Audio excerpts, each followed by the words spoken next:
Are you struggling to understand? We are here with guns for a reason. Move! I don't care. Go that way or go that way. Right now. Move. Move. That way. Mate, keep going. I am. You're not. You're I am still. moving. You're Don't worry. Me and everyone else in Don't worry. No, I am moving. Just don't worry. Well, we'll worry in a minute. You've got to keep going, mate. I am. Seriously, I'm going. You're encouraging people to stop and it's dangerous, so keep going. Horrific terror attack that unfolded in New Zealand overnight. Not one, but two mosques in Christchurch were targeted, the country's worst mass shooting ever. At least 49 people were killed and dozens wounded during services. They were in prayer. The mosques are just 3 miles apart. The victims who did get out covered in blood were rushed to the hospital. The gunman who wrote of white nationalism was armed with at least 2 semi-automatic weapons and 2 rifles. Many of the survivors barely escaping, scaling walls to get through windows, police racing to the scene, officers chasing down the suspect who was dressed in army fatigues. Tonight, what we've just learned about the gunman and what our correspondent just asked President Trump. Does he see white nationalism as a rising threat around the world? His response, and New Zealand's Prime Minister now responding to that. ABC's Will Carr is on the scene for us in New Zealand tonight. Tonight, chaos and shock. Unimaginable horror after a deadly anti-Muslim terror attack on 2 separate mosques in New Zealand.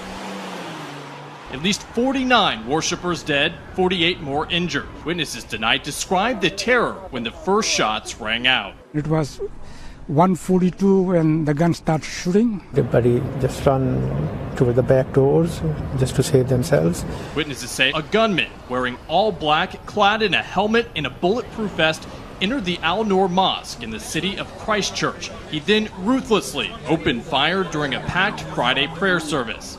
Ramzan Ali, who had blood splattered on his shirt, says he hid when the gunman walked in and was the last to escape alive. I just lie down under the bench and I'm thinking that, if I get out, I'll get shot. So I'm just keeping my fingers crossed so I could be alive. The blood is spitting on me, splashing on me. And I'm thinking, oh my God, it's going to happen to me now. A video has surfaced appearing to show the suspect live streaming his vicious attack in graphic detail. A video we will not show here. The gunman moves from room to room, firing his automatic weapon for some 6 minutes, killing at least 41 men, women, and children in the first mosque. I saw some people had blood on their body and some people were limping on the floor. The bullet shells, so many hundreds. The video then appears to show the gunman driving to the next target, the Linwood Mosque, 3 miles away. 7 more victims were murdered as armed police swarmed the scene, running, guns drawn. In this video posted on social media, a police vehicle seen having just rammed this car off the road. 2 officers, guns pointed towards the vehicle. Moments later, the officers making an arrest. The suspect, Britton Tarrant, seen here, his image blurred in court, arrested and charged with murder. Tarrant, in his late 20s, originally from Australia, IEDs were also found. 2 explosive devices attached to suspects' vehicles have now been found and they have been disarmed. Meanwhile, 2 other armed suspects have been taken into custody. Their association at this hour is unknown. This is a rambling, hate-filled message was posted online around the time of the attack, purported to be written by the suspect. In it, praising Norwegian mass murderer Anders Behring and American Dylan Roof, who killed 9 people in the Charleston church attack in 2015, saying he'd been planning the attack for 2 years. He also writes about President Donald Trump as a renewed symbol of white identity. The president, meanwhile, has sent his condolences and spoken with New Zealand's Prime Minister. I told the Prime Minister that the United States is with them all the way. 100%, whatever they need, we will be there. Tonight, New Zealand in mourning. The country has never seen a major terror attack before. So many of the victims, refugees escaping terror in war elsewhere. They have chosen to make New Zealand their home, and it is their home. They are us. The person who has perpetuated this violence against us is not. And Will Carr reporting in from the scene in New Zealand tonight. We can see just one of the makeshift memorials up all over that city. And will have authorities said tonight whether or not they're certain this threat is entirely over? David, tonight authorities here have not definitively said that the threat is over. They are still on high alert here. They're asking for residents in this area to stay indoors in their homes, and they're asking for mosques across the country to stay closed, at least temporarily. David. All right, Will Carr leading us off tonight from New Zealand. Will, thank you. As I mentioned at the top tonight, the president was asked about the threat of white nationalism around the world just a short time ago. So let's bring in our Terry Moran tonight, because it was Terry who asked the question, and the president's answer, as you know, Terry, made immediate global headlines. Let's listen. Do you see today white nationalism as a rising threat around the world? I don't really. I think it's a small group of people that have very, very serious problems. I guess if you look at what happened in New Zealand, perhaps that's a case. I don't know enough about it yet. They're just learning about the person and the people involved. But it's certainly a terrible thing, terrible thing. So let's bring in Terry. Tonight, New Zealand's prime minister is now responding to what the president has said, and even the FBI here at home has been quite clear on this.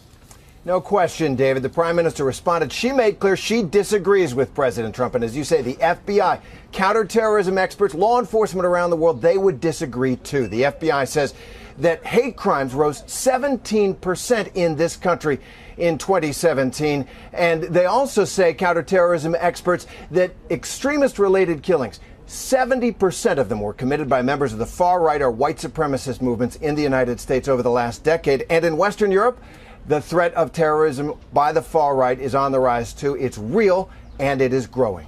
That death toll rising tonight. The 28-year-old suspect accused in the killing spree, his face blurred by authorities, seen on camera there in a Christchurch courtroom, making a gesture while in handcuffs, often used by white supremacists. Law enforcement searching his home, hunting for evidence. This as new stories of courage and heroism emerge, and why many are now calling this man a hero, as people in that nation express deep grief tonight, paying tribute to victims gunned down in 2 houses of worship. The prime minister vowing that following the tragedy, the country's gun laws will change. ABC's Will Carr is there leading us off tonight. Tonight, harrowing new details about that hate-filled terror attack on 2 mosques in New Zealand. Abdul Aziz was praying with his 4 sons at the Linwood Mosque when he heard shots crack through the air. He quickly grabbed the first thing he could find, an electronic credit card machine. I threw that FPOS machine on him. Then he got the gun out of his car and started shooting at me. Aziz says when the suspect dropped one of his guns, he picked it up, but the gun was empty. That shotgun I had in my hands, I threw like an arrow on him, and he bust his window. He just swear to me and just took off. Many crediting Aziz tonight for possibly preventing more death and destruction.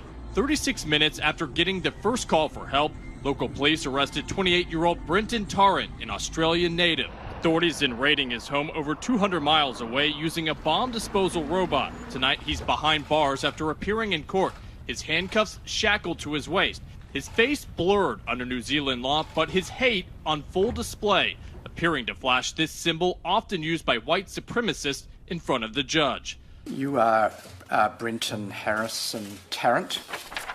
Mr. Tarrant, you are remanded without plea.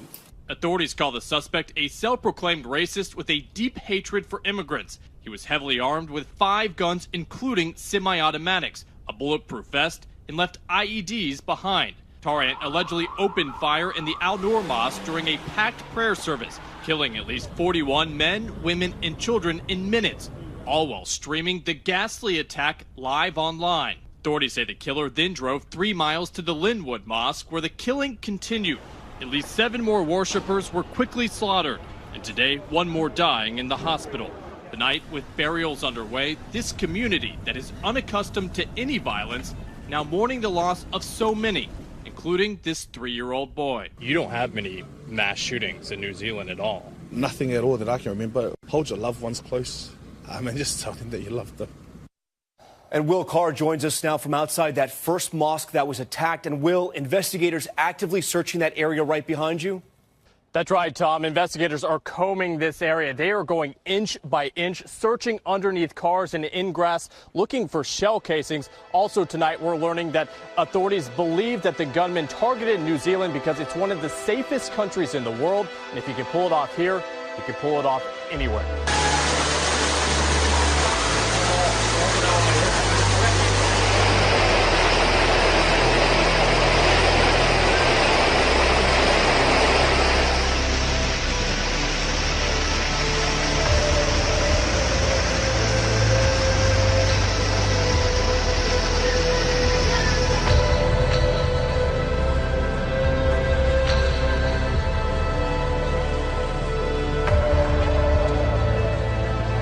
adalah markas Angkatan Udara Jayapura. Hampir rata dengan tanah.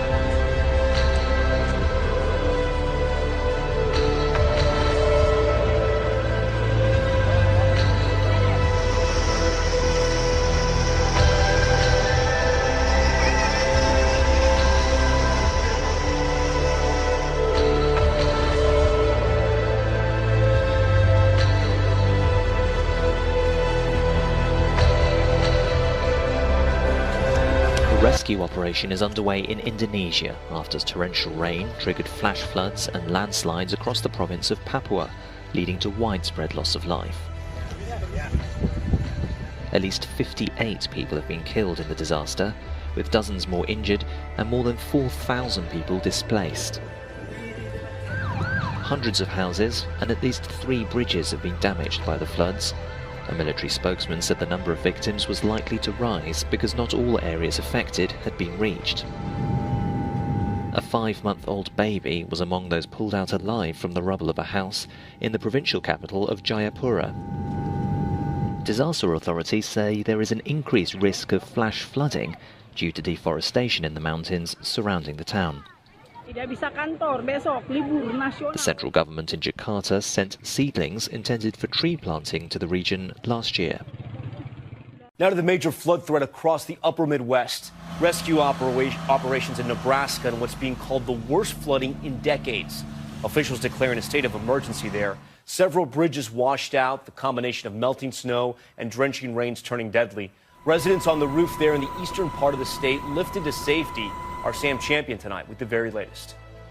Tonight, rescues and evacuations in the heartland. Parts of Nebraska seeing the worst flooding in decades. There goes the Mormon Canal Bridge right there. It just washed out. Bridges collapsing, levees breaching, all triggered by rapid snowmelt and heavy rain while the ground is frozen or saturated. It really is very dangerous. It's moving fast. It's cold water. You do not want to get caught in it. This Black Hawk helicopter is dropping 1.5-ton sandbags to protect the city of Lincoln's Wells. Northwest of Omaha, the National Guard rescuing 4 people from this home surrounded by water Friday. While in Waterloo, the Elkhorn River topping 24 feet, breaking the record by more than 5 feet. The water claiming at least 1 life. 2 other people are missing in the state.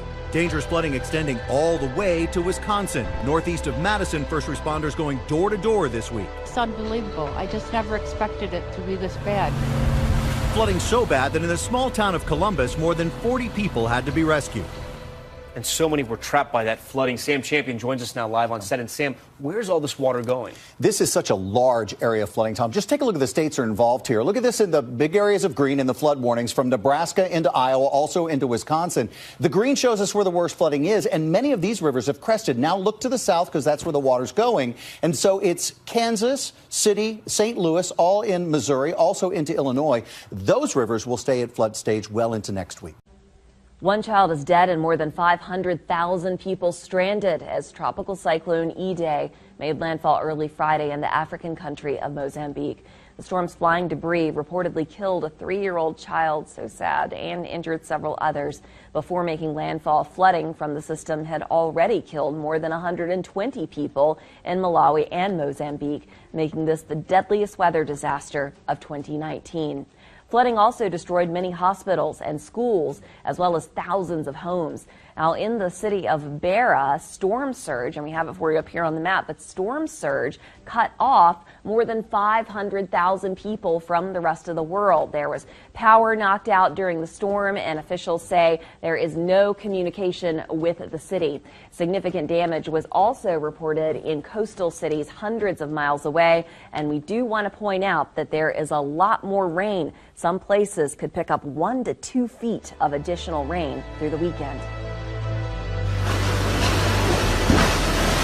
So close.